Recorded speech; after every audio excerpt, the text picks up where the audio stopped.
Tata mathematics के online platform में सभी लर्नर्स का स्वागत है। यहाँ आप ऑब्जेक्टिव पैटर्न के साथ इन एग्जाम्स की प्रिपरेशन करते हैं। नेट गेट क्वालिफाइड फैकल्टी आपको टीच करती है।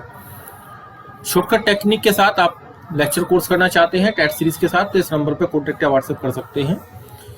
अब हम अपने टॉपिक की तरफ चलते हैं। इक्वेशन जो हमारा नेक्स्ट टॉपिक है, equation of the first order. BSc का टॉपिक है डिफरेंशियल इक्वेशन का, but not of the first degree. ये जो डिफरेंशियल इक्वेशन हमारे पास आएंगी इसमें हम डिनोट करते हैं dy बाई dx को p से डिनोट करते हैं। अब जो इक्वेशन हमारे पास बनेगी वो इस फॉर्म में आएगी p0 p की पावर n, फिर प्लस p1 p की power n minus 1, pn minus 1 p plus pn equal to 0। इस फॉर्म में हमारे पास इक्वेशन आएगी जहां पे कि आपके p0 p1 p2 जो हमने कैपिटल बनाए हैं। देखिए यहाँ पे हमने a0 a1 a2 या c0 c1 c2 नहीं रखा। यहाँ पे हमने क्या किया, यहाँ पे हमने इसको p से डिनोट किया। तो उसकी एक वजह है कि ये फंक्शंस होते हैं x एंड y के। जैसे हम p को डिनोट करते हैं पोलिनोमियल से, इस तरीके से या फंक्शन से, तो इसलिए हमने इसको यहाँ पे कैपिटल p0 से डिनोट किया है, p0 p1 p2 pn से। n की value greater than equal to 2 है और नेचुरल नंबर है। अब इसके पहले टाइप पे काम करते हैं, type 1, equation solvable for the p। इसमें हम 4 टाइप के क्वेश्चन करेंगे। Solvable for p, solvable for x, solvable for y और जो क्लैरियट फॉर्म है। उसमें से पहला टाइप की हम स्टडी कर रहे हैं। p square plus p equal to 6 हमें इक्वेशन दी गई है। तो यहाँ क्या करेंगे, इसके फैक्टर करेंगे। फैक्टर करने से p प्लस 3 p माइनस 2 आ जाएगा। अब यहाँ से p इक्वल टू या तो यहाँ पे माइनस का 3 आएगा या फिर यहाँ पे प्लस का 2 आएगा। अब यहाँ पे p की वैल्यू हमारे पास क्या है, p को जो डिनोट किया था हमने dy बाई dx से डिनोट किया था, तो p को हमने dy बाई dx रख लिया। अब इसको हम इंटीग्रेट करेंगे दोनों तरफ, ये दोनों इक्वेशंस को इंटीग्रेट करेंगे तो क्या आएगा, यहाँ पे y बचेगा, यहाँ पे माइनस का 3, फिर x और प्लस का c। यहाँ पे जो कॉन्स्टेंट है वो हम बराबर रखते हैं, ये कन्वेंशन है पहले से ही सिस्टम के अंदर, और y बराबर 2x प्लस का c। अब जो कंप्लीट सोल्यूशन आएगा, हम पहली इक्वेशन को भी 0 कर लेंगे, दूसरी इक्वेशन को भी 0 कर लेंगे, उनकी प्रोडक्ट की फॉर्म में आंसर को लिखेंगे। तो ये था एक आसान क्वेश्चन जो हमने किया टाइप फर्स्ट के ऊपर, इक्वेशन सोल्वेबल फॉर p। यानी कि p में जो क्वाड्रेटिक बन रही है, जो p में जो भी इक्वेशन मेरे पास है, हम उसको क्या करते हैं, सोल्व करते हैं, उसके फैक्टर कर लेते हैं। अब इसी टाइप का एक नेक्स्ट क्वेश्चन देखिए आप, x square divide by dx का होल स्क्वायर। अब यहाँ पे आप डिफरेंस देख रहे होंगे, इससे पहले हमने लीनियर डिफरेंशियल इक्वेशन करती हुई कांस्टेंट कोएफिशिएंट, फिर होमोजेनियस करी थी, फिर रिड्यूसिबल टू द होमोजेनियस करी थी। वहां पे 3 पार्ट थे, और यहाँ पे जो dy बाई dx है, वहां पे सारी जितने भी डेरिवेटिव थे उनकी सबकी पावर 1 थी, इसलिए उनका नाम क्या था, लीनियर था। दूसरी बात क्या थी, वहां पे विद कांस्टेंट कोएफिशिएंट था, और अगर वहां पे मल्टीप्लायर में थे भी तो y और उसके डेरिवेटिव मल्टीप्लायर में वहां पे प्रेजेंट नहीं होते। ये चीज भी आपको ध्यान रखनी है। तो इसलिए इस टॉपिक का हमारे पास क्या नाम है, equation of the first order. Order तो 1 है, डेरिवेटिव 1 वाला ही प्रेजेंट होगा dy बाई dx, लेकिन उसकी डिग्री फर्स्ट नहीं होगी। तो यहाँ पे dy बाई dx माइनस के 6y स्क्वायर। तो मैंने क्या किया, dy बाई dx को कैलकुलेशन को इजी करने के लिए p रख लिया है। अब यहाँ पे देखिए आप, इसमें p में क्वाड्रेटिक है, ये हमने p में क्वाड्रेटिक बना दी, तो ये मेरे लिए कांस्टेंट का वर्क करेंगे। तो यहाँ पे 6x स्क्वायर y स्क्वायर, और यहाँ पे आपको क्या करना है, इसके ऐसे फैक्टर करने हैं 6x स्क्वायर y स्क्वायर के। हमने यहाँ फैक्टर कर लिए कितने, 3xy और 2xy, ये प्रोडक्ट बन जाएगा, और इनका डिफरेंस कितना बनाना है, xy बनाना है। तो इसलिए 3xy माइनस का 2xy। फैक्टराइजेशन इजी है, लेकिन मैंने इसको थोड़ा एक्सप्लेन कर दिया है जिससे प्रॉब्लम क्रिएट ना हो। ये फैक्टराइजेशन हमने कॉमन लेके कर लिया। अब यहाँ से पहली इक्वेशन को हमने बराबर क्या रख लिया, यहाँ पे फिर वापस y को p को dy बाई dx रख लिया। अब यहाँ से वेरिएबल सेपरेबल लगा दिया, इसके अंदर वेरिएबल सेपरेबल लगाएंगे तो इक्वेशन हमारी सोल्व हो जाएगी, क्योंकि y के पास आ जाएगा और x के पास आ जाएगा। ये हमारा 12th वाला मेथड है। इसी तरीके से y के पास और x के पास। अब हम उसको क्या करेंगे, इंटीग्रेट करेंगे, dy अपॉन y, ये log y बन जाएगा, माइनस के 3 log x plus log c। अब जब यहाँ पे ये 3 पावर आप कहाँ ले जाएंगे, इधर ले आएंगे इसको लेफ्ट हैंड साइड में, और 3 को यहाँ ले जाएंगे पावर में ऊपर, तो ये y x क्यूब बराबर c बन जाएगा। हमने constant of integration log c जोड़ा है कैलकुलेशन को इजी करने के लिए। इसी तरीके से सेकंड इक्वेशन में log y, ये 2 यहाँ चला जाएगा तो ये स्क्वायर आएगा, और जब ये इधर आएगा तो माइनस में आएगा, माइनस में आने की वजह से अपोन में आ जाएगा। तो ये हमारे पास कंप्लीट सॉल्यूशन कैसा आता है, पहली इक्वेशन को बराबर 0 कर लेते हैं, दूसरी सॉल्यूशन को भी बराबर 0 कर लेते हैं और दोनों के प्रोडक्ट को बराबर 0 के फॉर्मेट में रख देते हैं। तो ये हमने सेकंड क्वेश्चन किया पहले टाइप पे जिसमें सोल्वेबल फॉर पी था, यानी कि जो हमारे पास पी है, देखिए जो इक्वेशन हमने बनाई है यहाँ पे हमारा पी जनरेट हो गया।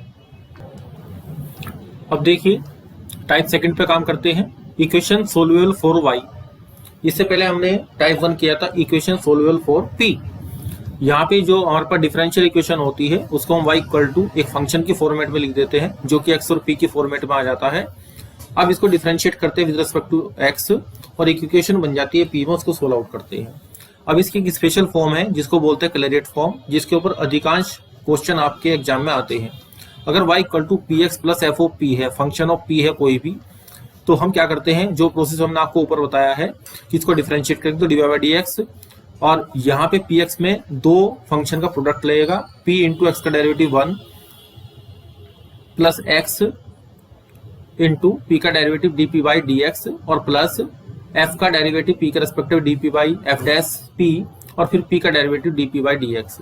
अब आप देखिए कि ये डिवाइड बाई dx है, ये आपका p को रिप्रेजेंट करता है तो ये कैंसिल आउट हो जाएंगे और यहाँ पे dp बाई dx यहाँ पे कॉमन आ जाएगा।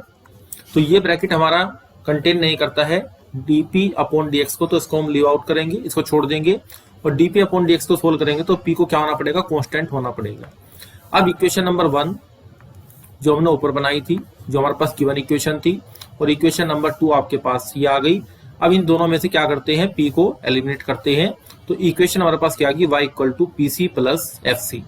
यानी कि ये इक्वेशन बिल्कुल सिमिलर है जो हमें गिवन इक्वेशन थी, इक्वेशन नंबर 1। तो हमने इसको ऑब्टेन किया by the one by replacing only p by C. तो ये थोड़ा सा इजी कंसेप्ट है, इसी वजह से इसके ऊपर एग्जाम में क्वेश्चन आपके ऑब्जेक्टिव एग्जाम में पूछे जाते हैं। अब इसके बेस पे हम क्वेश्चन करते हैं। अब आप देखिए क्वेश्चन नंबर 1 आपको दिखाई दे रहा है, इसमें सीन हो रहा है कि y minus p x into p minus 1 equal to p दिया है। अब इसको सोल्व करेंगे, y minus p x equal to p upon p minus 1। अगर आपको दिखाई दे रहा है इसमें ये चीज रियलाइज हो रही है कि ये y equal to P x plus function of p के फॉर्मेट में आएगा, तो हम लिखेंगे which is the Clairaut form. अब जो हमने प्रूफ किया था वो प्रूफ बार बार नहीं करना है। क्लेरियट इक्वेशन का प्रूफ मैंने इसलिए करा दिया आपको कि वो लेंथ के हिसाब से छोटा था, 3 से 4-5 लाइन में खत्म हो गया, और आपके इंटरव्यू में इस चीज को पीजीटी में इस इंटरव्यू में इस चीज को पूछ लेता है, क्लेरियट इक्वेशन का सॉल्यूशन बताइए, किस तरीके से p को c से रिप्लेस किया जाता है। तो मैंने आपको टीच कर दिया है which is the Clairaut equation of the form. Clairaut form बन गई डिफरेंशियल इक्वेशन की। अब क्या करते हैं, इसमें p को c से रिप्लेस कर देते हैं, y equal to c x plus c upon c minus 1। तो यही हमारा सॉल्यूशन देखिए विद इन द 20 से 30 सेकंड में हमारा सॉल्यूशन जनरेट हो जाएगा। अब एक अच्छा क्वेश्चन देखिए, थोड़ा सा इससे पहले वाले क्वेश्चन से थोड़ा सा आपको देखने में अजीब सा लग रहा है। अब इसको ध्यान से देखते हैं कि यहाँ पे p में इक्वेशन बन रही है p square, divide by dx को क्या रखा मैंने, p रख लिया। अब आप इसको ध्यान से देखिए कि कहीं पे परफेक्ट स्क्वायर की फॉर्म बन रही है, p square x square plus y square minus k 2pxy एक इक्वेशन की फॉर्मेट बन रही है। तो ये आपका px माइनस वाई का होल स्क्वायर हो गया, और इक्वल टू यहाँ से आएगा आपका पी स्क्वायर ए स्क्वायर, उधर जाके ये प्लस का हो जाएगा और प्लस का बी स्क्वायर। तो यहाँ से px minus Y equal to plus minus under root P square A square और प्लस का बी स्क्वायर। तो देखिए हमने यहाँ पे क्या किया, इसको y equal to P x plus function of p की फॉर्मेट में रख लिया।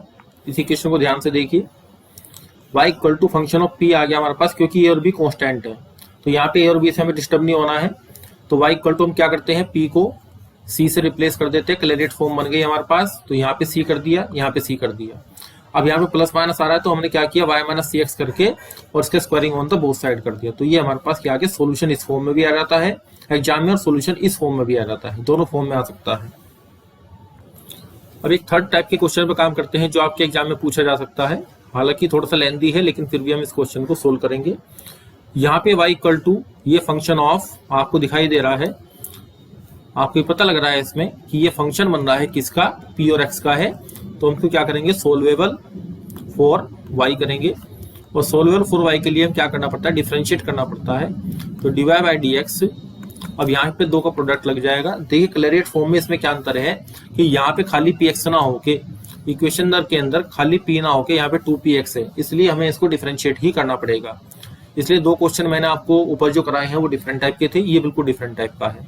अब 2p, x का डेरिवेटिव 1 प्लस 2x और p का derivative dp by dx plus फिर p स्क्वायर का डेरिवेटिव 2p और फिर dp अपॉन dx। अब यहाँ पे क्या है, ये हमारा p है, तो इस 2p में से p को घटाएंगे। अब इक्वेशन देखते हैं क्या बनती है इसमें से। अब देखिए एक चीज हमने यहाँ चेंज की है, गिवन क्वेश्चन में यहाँ माइनस है तो माइनस से इसको सोल्व आउट करते हैं। अब यहाँ पे जो इक्वेशन आए आपके पास आई है सोल्व करके, वो x minus p dp by dx equal to minus k p आ गई। अब आप यहाँ ध्यान दीजिए कि यहाँ पे या तो वेरिएबल सेपरेबल करें, वो यहाँ हो नहीं पा रहे हैं, और एक हमारे पास जो इक्वेशन होती है linear differential equation dy by dx plus p y equal to q, ये जो डिफरेंशियल इक्वेशन होती है जिसका कि इंटीग्रेटिव फैक्टर e की पावर इंटीग्रेशन पी dx हमारे पास आता है।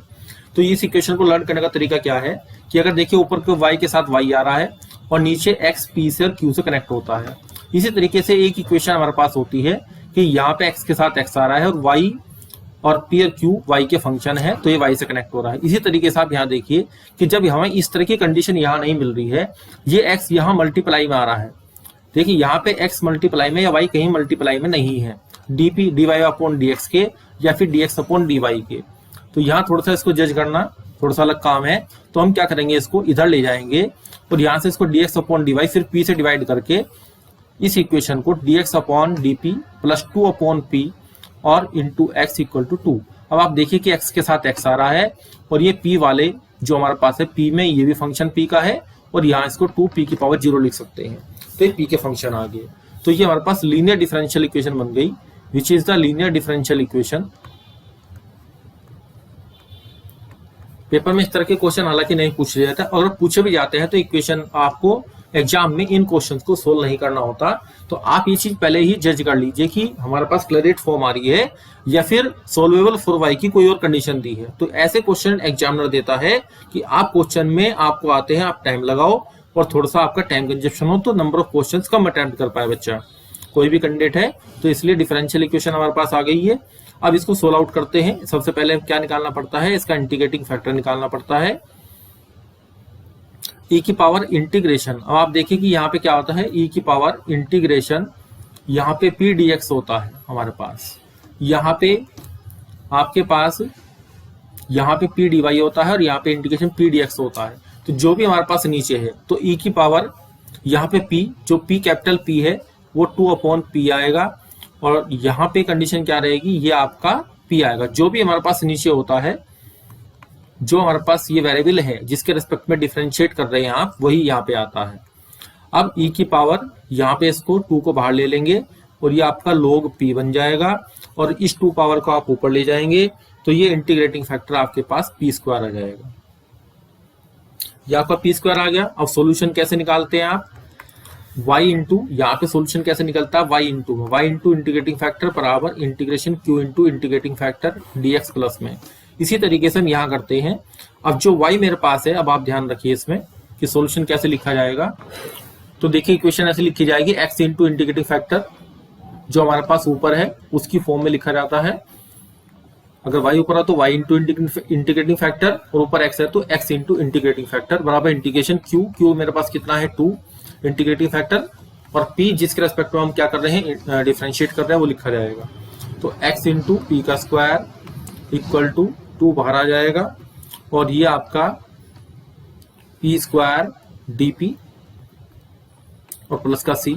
इक्वेशन को सोल्व करेंगे तो यहां से आपकी equation x equal to solve करके जो आएगी 2/3 p प्लस c p की पावर -2, इस फॉर्मेट में आ जाएगी।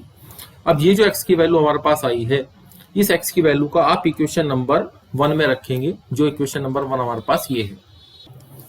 तो x की वैल्यू हमने इक्वेशन नंबर 1 में रखी, तो y की वैल्यू जो हमारे पास जनरेट होकर आएगी वो ये आएगी p² 3 प्लस 2c p की पावर -1। तो जो हमारा सॉल्यूशन है वो 2 फॉर्म में लिखा जाएगा, पैरामीट्रिक फॉर्म में, वो मैं हाईलाइट कर देता हूं। एक तो जो x वाली हमारे पास आई है ये, और एक जो y की वैल्यू आई है ये। तो इसलिए जो ये फॉर्मेट जो बनती है थोड़ी सी टिपिकल बनती है, इसलिए आपके एग्जाम में अधिकतर ये नहीं पूछी जाती। लेकिन आपको नॉलेज होना जरूरी है क्योंकि इंटरव्यू में कुछ भी पूछ सकता है। अब देखिए टाइप 30 की स्टडी करते हैं जिसमें इक्वेशन सोल्वेबल फॉर एक्स होती है। ये हमारे पास डिफरेंशियल इक्वेशन दी गई है और यहाँ पे हम एक्स को एक रिप्रेजेंट कर लेंगे वाई और पी के फंक्शन की फॉर्मेट में। जो प्रोसेसिंग है वो इस तरीके से है कि इसको डिफरेंशिएट करेंगे with respect to the y. अगर सोल्वेबल फॉर एक्स है तो डिफरेंशिएट करेंगे with respect to the y, और सोल्वेबल फॉर वाई है तो डिफरेंशिएट करेंगे with respect to the x. अब यहाँ पे जो इक्वेशन आपको दी गई है वाई, हमारे पास क्या है, अगर हम वाई को इधर ले जाते हैं और वाई की टर्म दी है, पी वाई की टर्म दी है और पी एक्स की टर्म दी है। अगर हम यहाँ पे एक्स को अलग कर लेते हैं तो देखिए हमने एक्स को अलग किया तो ये फंक्शन बन गया, ये फाई बन गया किसका, वाई और पी का फंक्शन बन गया।